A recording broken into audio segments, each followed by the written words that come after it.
Good evening and welcome to Match of the Day as the end of the season approaches and the excitement mounts in all four divisions of the Canon League, not least in the First Division Championship race, as at 3 o'clock this afternoon, 4 teams were still in with a fighting chance. Coming up now, matches involving 2 of them. First, champions Everton against Ipswich Town, who have a different problem, the problem of survival. Trevor Stephen against the foot of the post.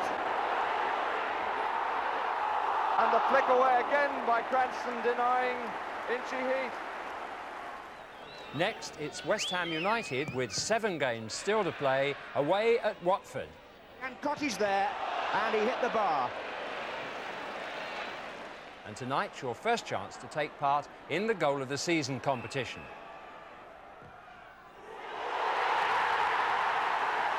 As the League Championship moves towards a thrilling climax, other issues are decided. Birmingham City join West Bromwich Albion on their way down from Division 1. Norwich City are promoted from Division 2 as champions.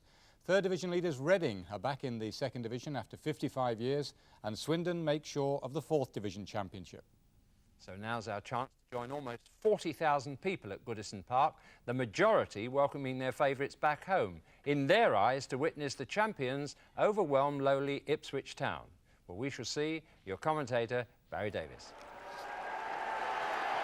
The champions return home after 3 weeks and 4 matches away, with the destiny of the title firmly in their grasp. They have to slip in order for others to prosper. And in the absence through injury of the Footballer of the Year, Gary Lineker, Adrian Heath is in the starting lineup. Though his ability as a reluctant substitute to turn a match is worth more than a passing thought for the England manager. The Everton side is that which finished the game at Watford on Tuesday, with Bobby Mims yet to concede a league goal in 4 appearances since he took over from Neville Southall at the end of March. Ipswich find themselves at the wrong end of the table on account of not being able to score goals. Their total of 28 is the worst in the 4 divisions. Their team shows one change from that which lost to Aston Villa at Villa Park on Wednesday, the return of the former Everton player after injury, Ian Atkins, who will wear number 3, but presumably will play at right back. The referee today is Alan Saunders from Newcastle upon Tyne. 2 midfield players to start the game, and the long ball from Trevor Stephen too long. And the weather conditions not untypical of the opening day of the cricket season. It's been raining quite hard for the last 20 minutes. Top surface will be a little bit greasy, and it's quite chilly. It's Paul Cooper, been a fixture for so long, joined the club back in 1974.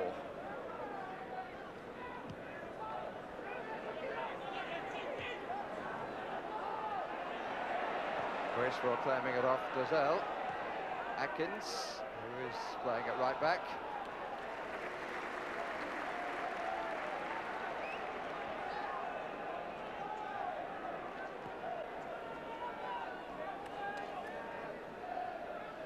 Bobby Mims.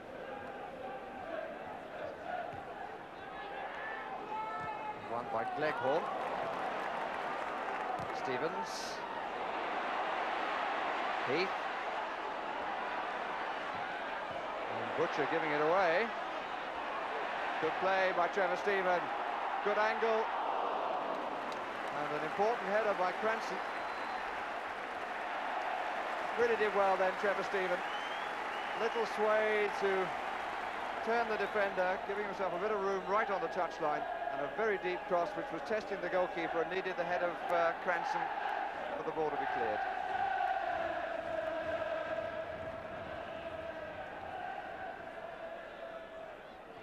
Bracewell.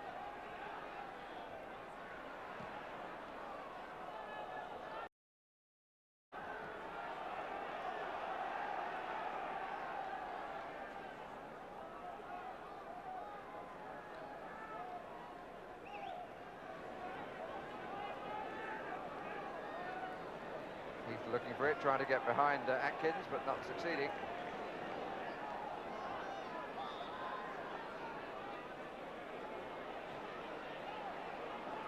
Sharp waiting on the near post.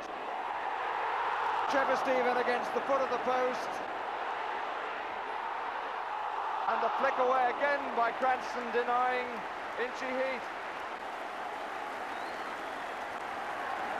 really would have been a marvellous goal. It was a lovely header by Trevor Stevens.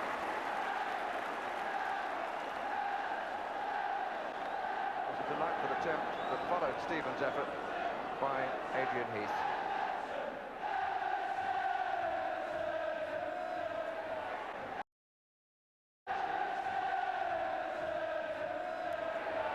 Gary Stevens couldn't get there first. Gleckhorn did. Well, it was against Ipswich in the Cup last season that Everton really started a purple patch, which they carried on against Sunderland, and indeed all the way to the end of the season. And they started well here. Butcher just there ahead of Trevor Stevens. Ratcliffe. It's an early encampment in the Ipswich half. Champions have had all the play since the kickoff. Ratcliffe. Richardson. Bracewell won't make that.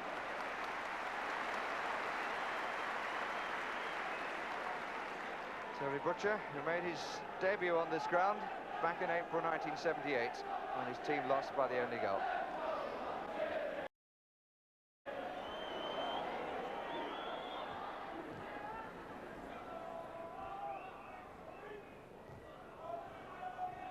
Gazelle, just a languid-looking player, but obviously with great potential. That happy knack of having time when there doesn't seem to be any, and that's always a sign of a good player, if not potentially a great player.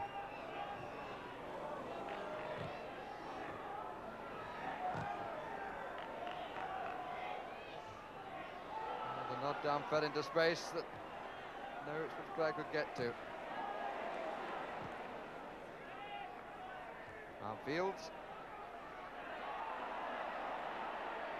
Gleckhorn. And I think the referee's whistle has gone to make a booking, and the name will be Mitch Davray, and the offence was too much chat.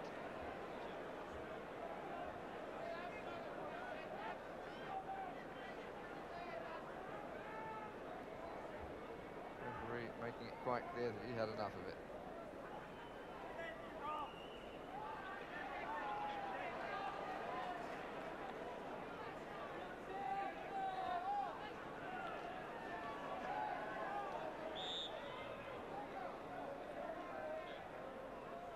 Everybody other than Mims in the Ipswich half.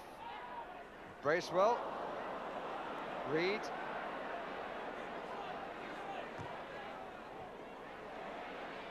Heath. Mountfield.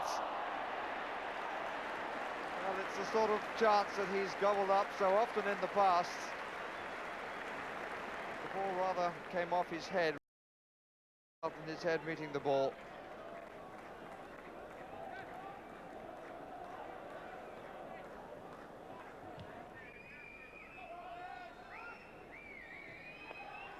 Wilson.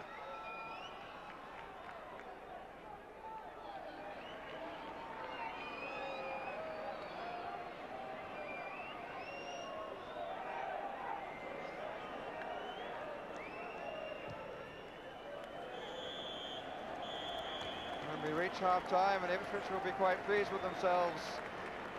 So much control play by Everton, some beautiful approach work, but no finish. As it turned out, the nearest they came was in the 3rd minute, when Trevor Stevens' fine header came back off the foot of the post, and Heath following up was unluckily wide with a little chip. So at half-time, Bobby Ferguson on the right there, presumably very happy with the score of 0-0.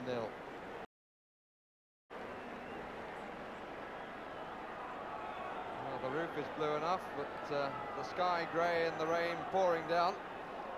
But what's in store for Everton fans in the second half? Certainly they'll be hoping that their team will trouble Paul Cooper rather more than they did in the first half. In spite of all their possession, Cooper was little employed. Mick Stockwell, usually a midfield player, is the Ipswich substitute. And he's come on for a midfield player. The man who's gone off is Romeo Zondervan because of a hamstring injury. 3 of their 5 games remaining, this one included, are here at Goodison Park. So Everton certainly in the driver's seat, but they've got to find a way through in the second period to stay there.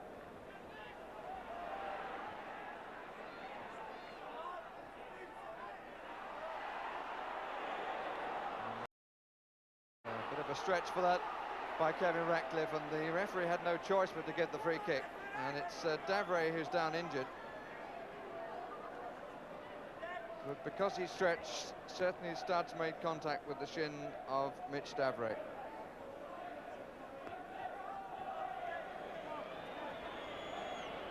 And Davray obviously feeling the injury, and the crowd not being particularly sympathetic.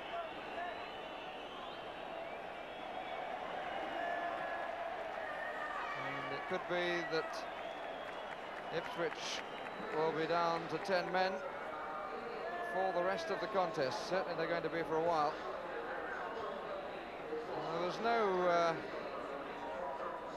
malice in the challenge by Ratcliffe, but the ball was going away from him. He stretched for it, and by doing so, his studs came across the shin of Davray.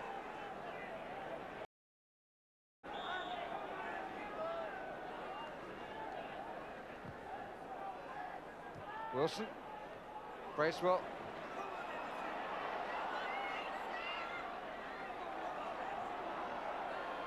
Ratcliffe. The blue tide on the Ipswich shore again. But Ipswich playing Canute with some ease.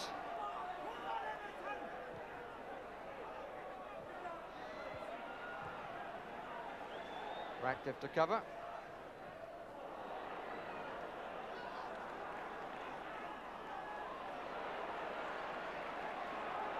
Stevens. Butcher had to turn because Heath had gone to mark the goalkeeper. The patience of 1 or 2 in the crowd, but behind me being exhausted a little. Heath. He's such a little battler. Good play though by Mark Brennan. Did he overrun it? Trevor Stephen, Sharp. And the referee again feeling that the challenge was first on the man by Sharp, and the referee indicating that the elbow was up. And Sharp, one of the scorers at Watford, the other goal by Lineker, his 34th, Sharp's 21st.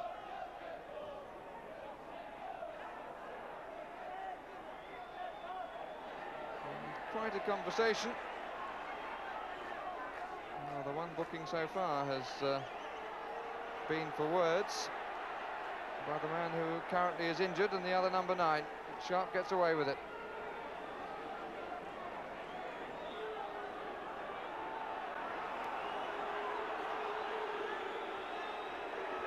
And Mitch Davray being carried to the dressing room, and I don't think he's going to take any further part. So the champions playing 10 men, but still struggling to find the opening.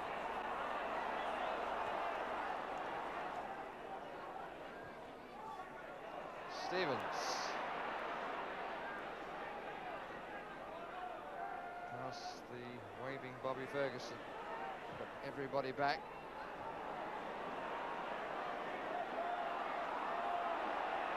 Ratcliffe. Richardson. Sharp! Lovely cross. And met by a header which gave Cooper no chance. Sharp goes to look for the man who made the cross as Cooper is finally beaten. But the ball seemed to hang in the air, and Sharp met it to flick it over for Cooper.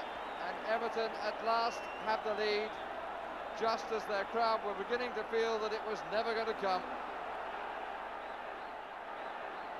The whole atmosphere changes, and one can only feel a certain amount of sympathy for Ipswich Town whose whole object has been to defend, and they've had to do so for the last few minutes with only 10 men. But certainly on the balance of play, the goal is long, long overdue.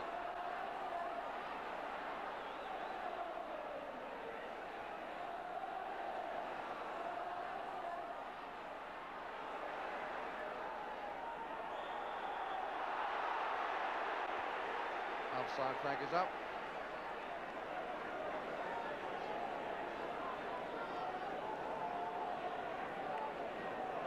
So Graham Sharp moves on to 22 on the score sheet. This is tally for the season.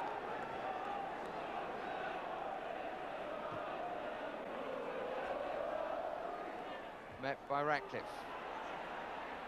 Not a particularly powerful header. Banged away anywhere will do by Stevens. Sharp.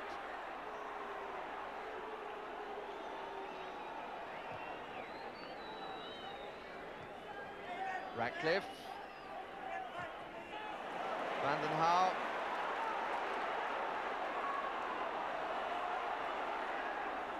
He's wanted it played a bit earlier. He's got it now, but in no space.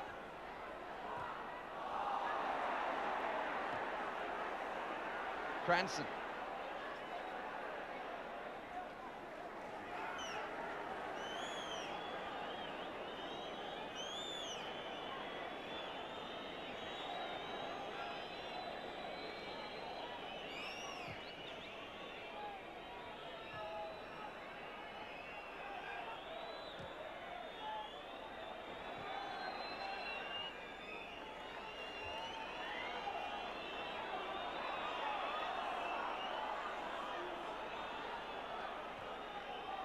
Bracewell. Foul by Cranston, and that hurt a bit.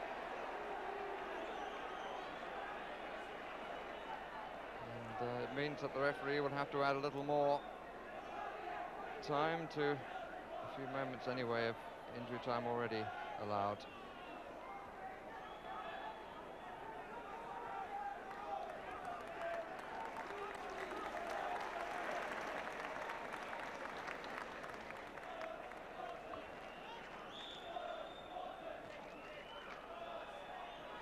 Reed. Heath. Well, how do you dominate a match and yet feel relieved when it's all over that you've won? But even so, the one goal from a teasing cross by Kevin Richardson and the header by Graham Sharp gives Everton 3 points and keeps them on course for retaining their title.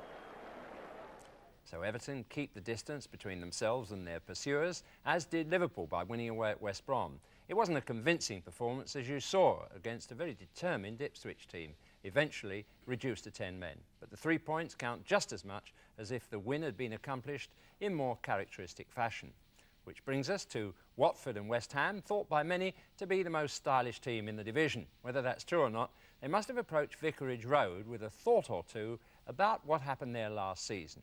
Your commentator is John Watson.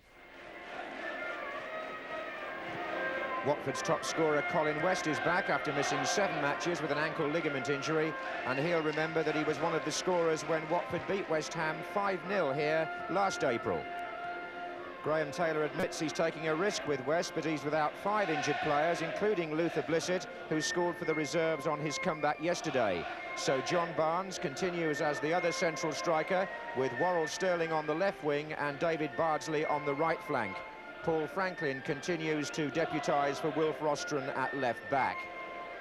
After their defeat by Chelsea on Tuesday, West Ham are without the injured Jeff Pike. He collided with his teammate Neil Orr, who today takes over Pike's number 11 shirt. But Tony Gale is fit to help protect the best defensive record in Division 1. Only Liverpool have put 3 goals past West Ham in any one match, and since Christmas, Gale has possibly been West Ham's most consistent player. Referee on a cool, still afternoon in Hertfordshire is Jeff Bray of Hinckley. West Ham kicking off in the white shorts and very conscious that they need 3 points here to maintain a realistic championship challenge.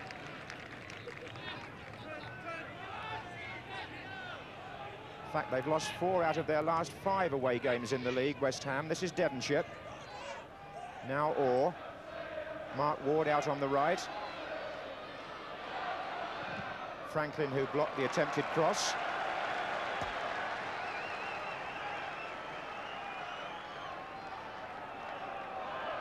So Gale and Martin have made their way forward for this first-minute corner.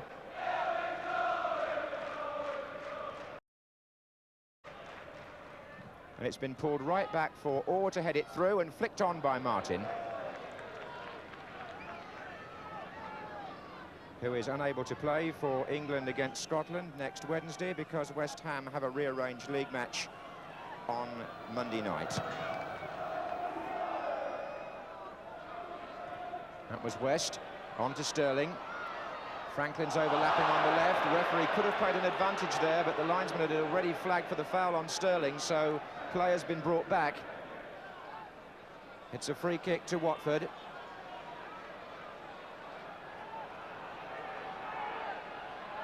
Sterling to bend it in. And Parks comes to collect.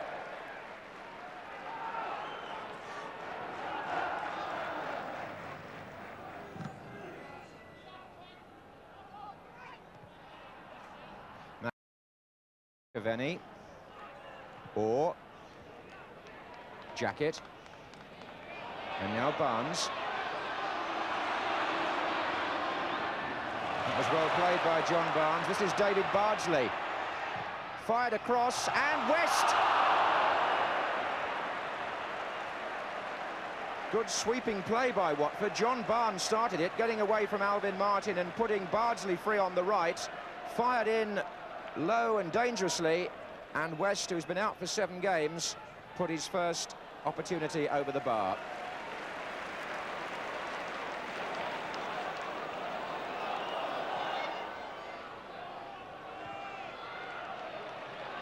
Franklin. Oh, look at that control from Barnes. Beautiful. West, and Barnes couldn't get the return because he was impeded slightly. Not intentionally, according to the referee, but it was a lovely piece of instant control by John Barnes. Well worth dwelling on. Bardsley, and there goes West, but he's offside.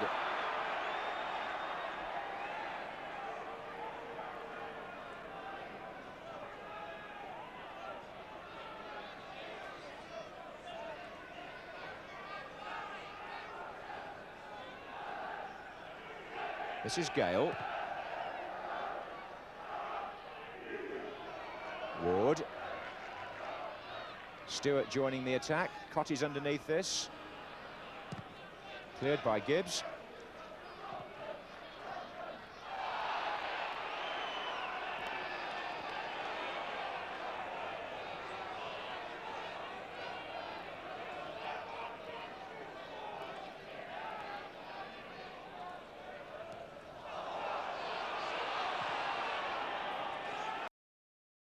And this could be awkward for Watford, except that McClellan read it beautifully, cutting out Cotty and finding West.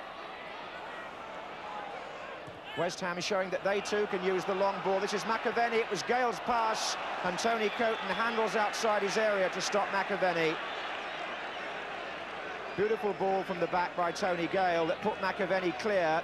Coton making a desperate save. He wasn't booked. It's a free kick to West Ham on the edge of the area. Cotty has moved away now, and Gale shoots into the wall and then chips one in for McAvenny, and Cotty's there, and he hit the bar.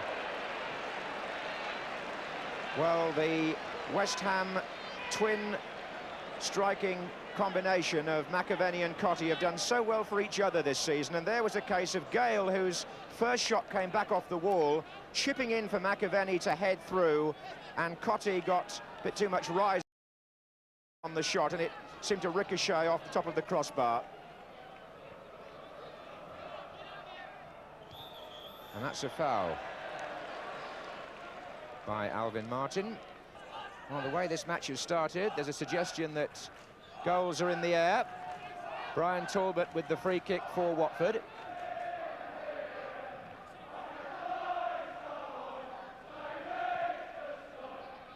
and Barnes. Away by Martin. Jacket.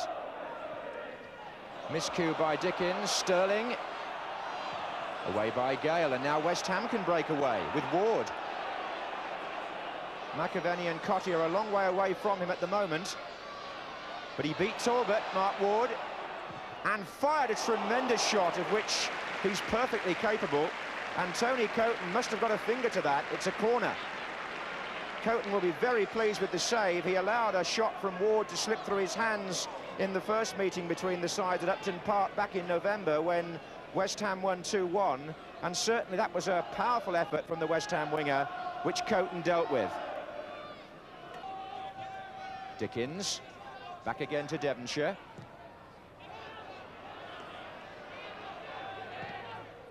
And Ward again, and Devonshire again. Well, a most enterprising start to this match. Already activity in both penalty areas.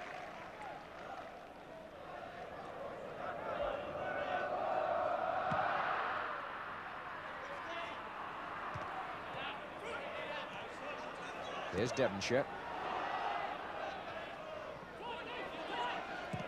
That was Gibbs.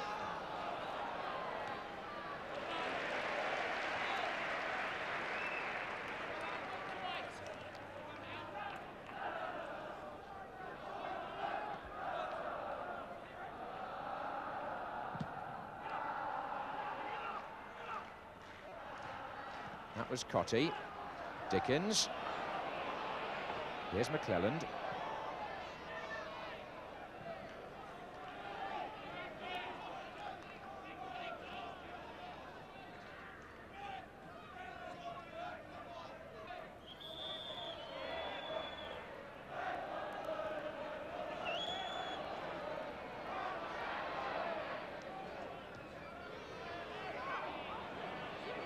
Here's Ward. McAvenny, what good skillful play by the Scotland striker. Cotty's in the centre here for the header, and here comes Alan Devonshire, and he pulled it back, and Coton's lost it, and Dickens trying to squeeze it in. A corner to West Ham. Brian Talbot and Tony Coton collided there, but beautiful approach play by McAvenny. Corner quickly taken. Here's Devonshire, and now it's Ward.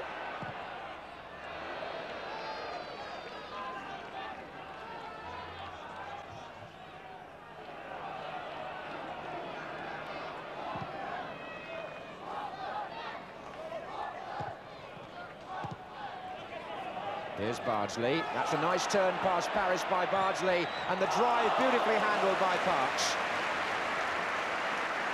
Well, David Bardsley taking credit there for making his own opportunity. He took on George Paris, beat him, found the space for the shot, but Parks' anticipation there was first class, and so was his handling.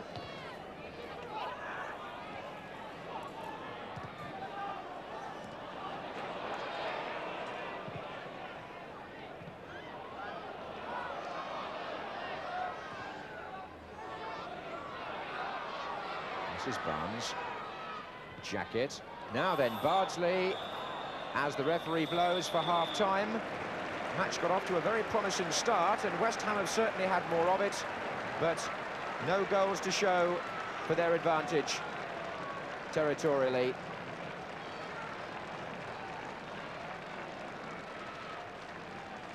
Segregation very much a part of crowd control these days. The police keeping certain areas clear, particularly when London clubs are playing or visiting other teams in the south. The West Ham fans to the right of the picture there.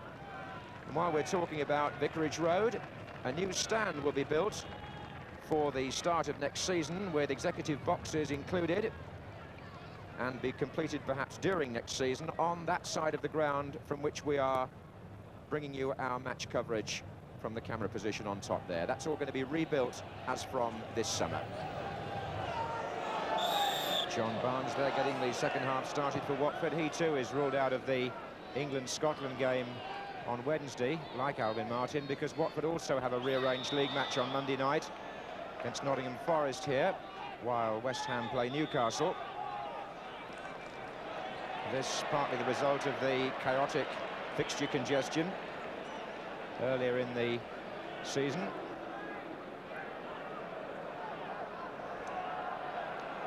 So Watford start the second half with a free kick. And there's Terry, back in by Jacket.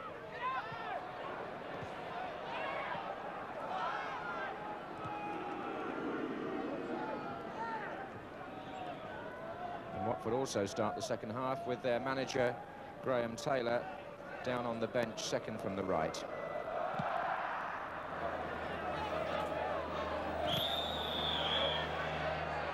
That was Jacket who was fouled. And takes the free kick himself to Barnes. And that's curled for Bardsley.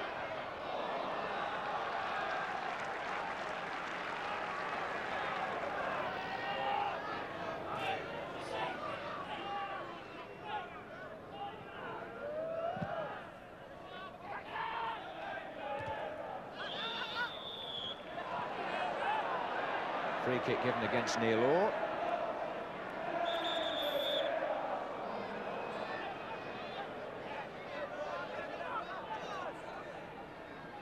So Watford with 5 players pressed well forward here around the edge of the West Ham penalty area.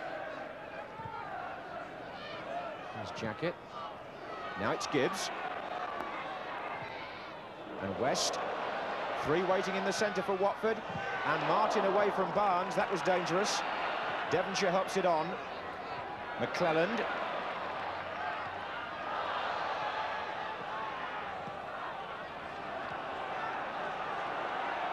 And now Neil Orr for West Ham.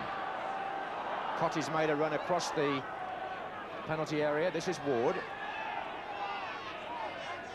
McAvenny and Dickens waiting in the centre here. And pulled back, intended for Cotty that by Ward, but not very accurate.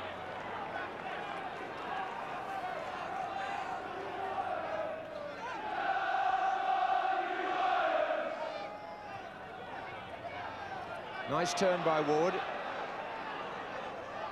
Devonshire. And still. Cotty arriving. Oh, it's a goal. Typical West Ham.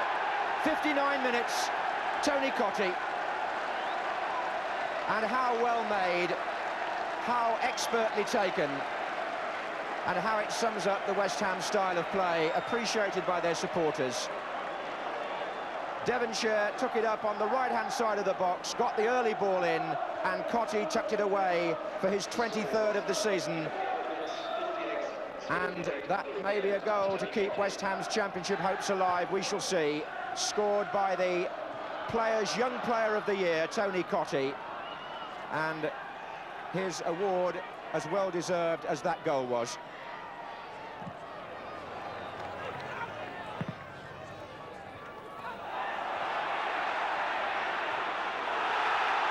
He already beaten Steve Terry. Look at this from McAvenny. And Cotty couldn't do it. Fine piece of defending at the end by Nigel Gibbs, I think. But McAvenny there suddenly exploded into life, jabbed it past Coton, and Cotty came in to try and finish it, and little Nigel Gibbs made a timely clearance and possibly kept Watford in the match.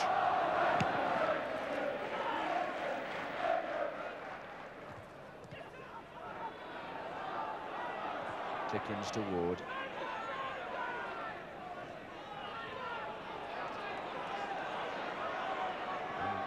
Ward to Cotty. And Ward again against the post. Really good effort and unlucky. Mark Ward. Well, there's something that ought to be said here about West Ham.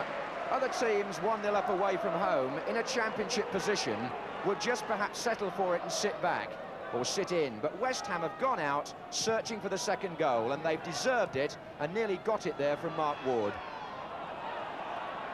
10 minutes left.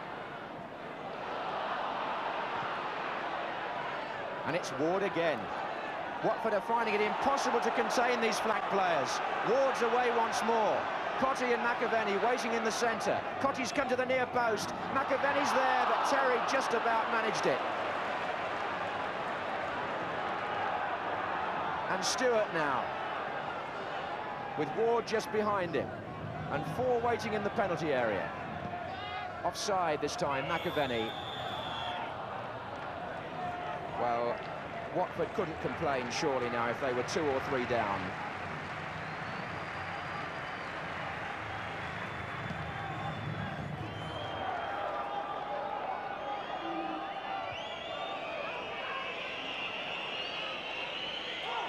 Alvin Martin. Oh, that's a good ball. McAvenny.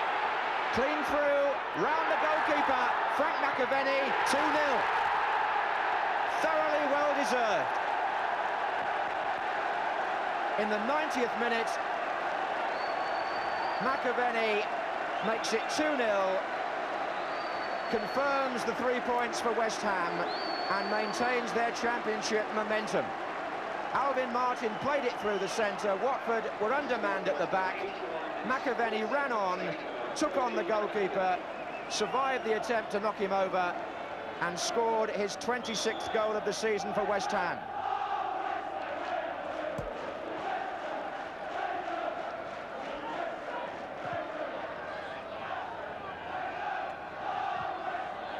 What a tribute to West Ham, that even when the score was 1-0, they weren't content to sit back and defend. They went looking for number 2, and they finally got it. And we're now in stoppage time.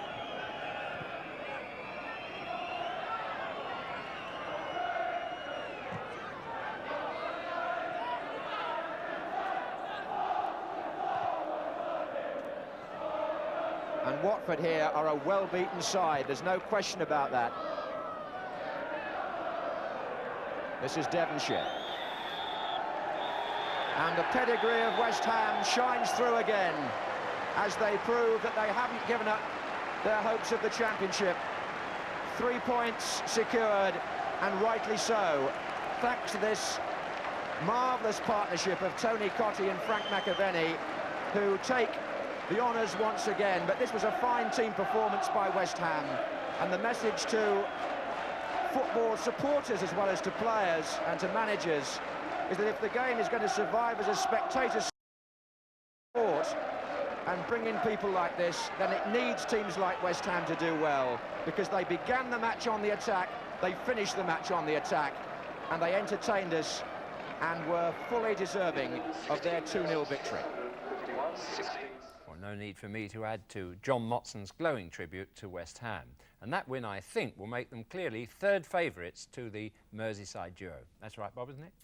Well, yes, West Ham remain the only realistic challengers to the Merseyside double chasers Liverpool and Everton. Liverpool kept their noses in front of their neighbours by winning away against relegated Albion.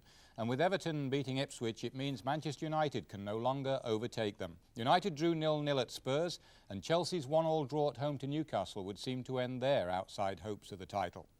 But then come West Ham with those 3 games in hand over Liverpool, 2 in hand over Everton, who they play at Goodison in their last game. Player-manager Kenny Dalglish set Liverpool on the way to their 2-1 win at Albion, but it was Ian Rush who got the all-important winner. Pat Nevin's 21st minute goal gave the Chelsea fans some cheer, but John Anderson equalised for Newcastle on the stroke of half-time. At the bottom, Birmingham's 2-0 home defeat by Southampton sends them back to the second division first time around, but the other relegation place is still wide open, involving 5 clubs. 2 of them, Leicester and Milk Cup finalists Oxford, didn't play today, while Ipswich, as we've seen, lost to Everton, and Aston Villa were beaten 2-0 at Sheffield Wednesday. The only winners, Coventry City, who move up a couple of places after beating Luton 1-0. Nick Pickering scored that crucial goal for Coventry. Tonight's news of Mitch Devray, who we saw carried off at Everton. He's out of Ipswich's relegation fight and misses their 3 remaining games because of damaged knee ligaments. Another casualty at Goodison today, match winner Graham Sharp. He has an ankle injury that's forced him to pull out of Scotland's squad against England at Wembley on Wednesday. England are already without Brian Robson and Gary Lineker for that game, and manager Bobby Robson will have to check on Chris Waddle, who missed Spurs' game today because of a stomach bug. Manchester United's Norman Whiteside injured his back at White Hart Lane, and he's doubtful for Northern Ireland's World Cup warm-up game against Morocco in Belfast on Wednesday. You can see that match on Sports Night. News from the other divisions coming up later. Well, thank you, Bob. Now it's time for the Goal of the Season competition, which embraces the best 8 goals scored in the Canon League this season and shown on BBC television and chosen by our World Cup team. All you have to do is to select the best 3 goals in order, and I'll tell you the rest in a minute. Coming up now, goal A scored by Ian Rush for Liverpool at Watford. We're into the last quarter of an hour. Nicol, Walsh, always looks capable of setting something up for Liverpool. Craig Johnston's cross, Rush, yes! Goal B scored by Jesper Olsen, his second for Manchester United against Nottingham Forest. Goodman to Whiteside. Stapleton. Strachan. Good cross and a chance for Olsen. Goal C scored by Gordon Davis for Manchester City against Watford. Well, it's certainly a crisp, competitive cup tie. It needs a goal, actually, as far as the neutral is concerned, but Phillips is trying to release Lillis, and City have a chance. And Davis! The goal it needed has arrived, and Gordon Davis scores. Goal D, Brian Robson's first for England in Israel.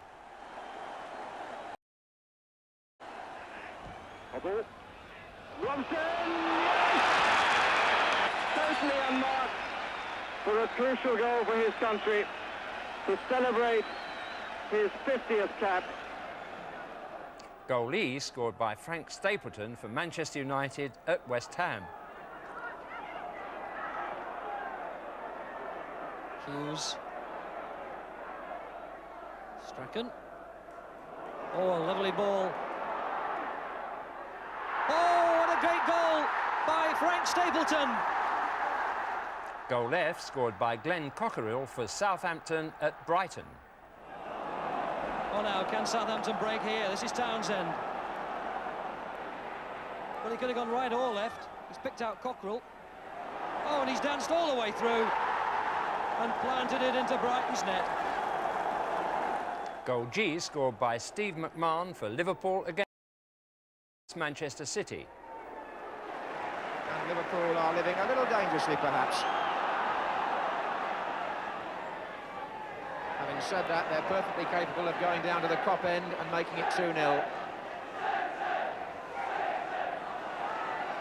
Hansen, Dalglish, here's Mulvey, and now Johnston, and he fires it across. McMahon!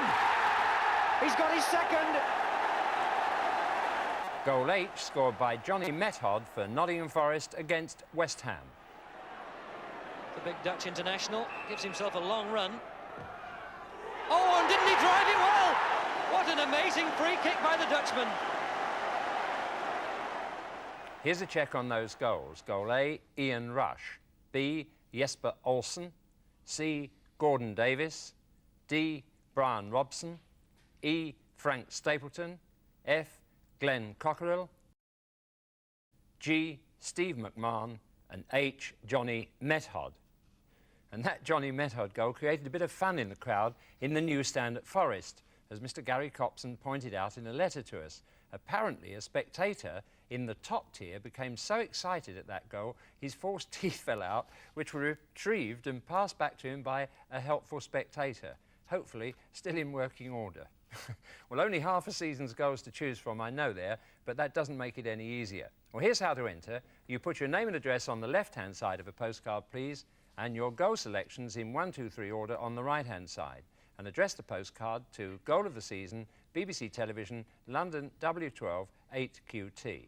That's Goal of the Season, BBC Television, London W12 8QT.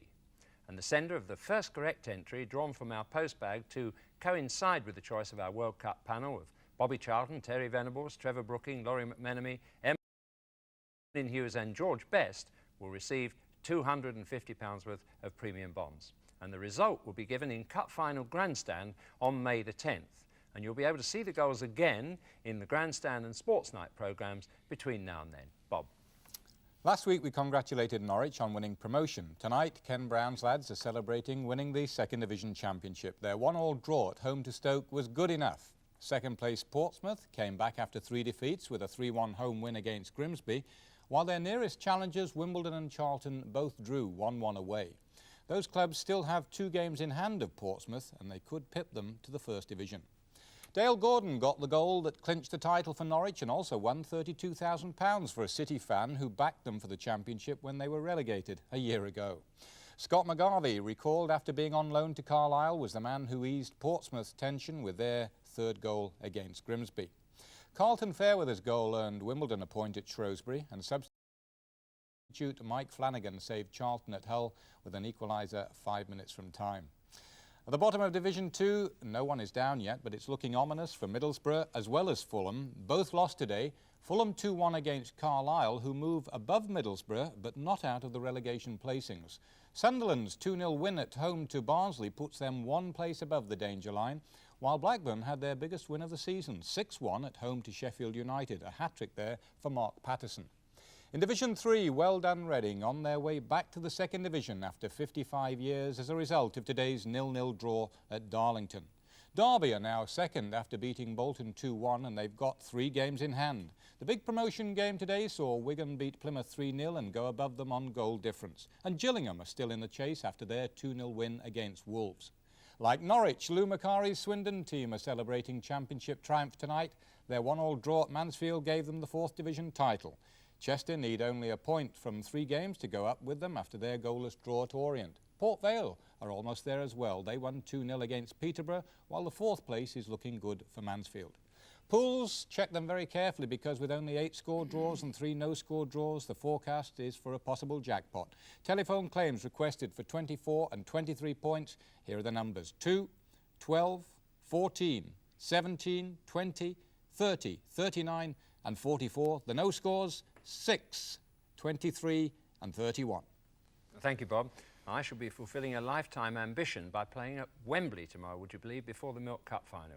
Be it only for 15 minutes for David Frost's Lord Taverner's team. So I shan't be running in the London Marathon, but no doubt you'll want to enjoy that superb spectacle on BBC television. It starts on BBC One at 9:05 tomorrow morning.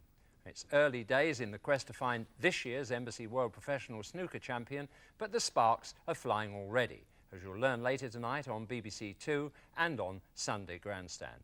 We'll be back on the final Saturday of the league season, May the 3rd, still following that Canon League Championship struggle. Will it be Liverpool, Everton or West Ham on the rails? We leave you with a look at what might have been. The top of the table on November the 2nd, Manchester United 10 points clear of Liverpool, 15 of West Ham and 17 of Everton.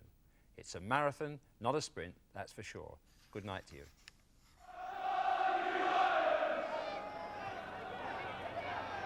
Nice turn by Ward. Devonshire. And still. Cotty arriving. Oh, it's a goal. Typical West Ham. Alvin Martin. Oh, that's a good ball. McAvenny. Clean through. Round the goalkeeper. Frank McAvenny. 2-0. Richardson. Sharp! Lovely cross.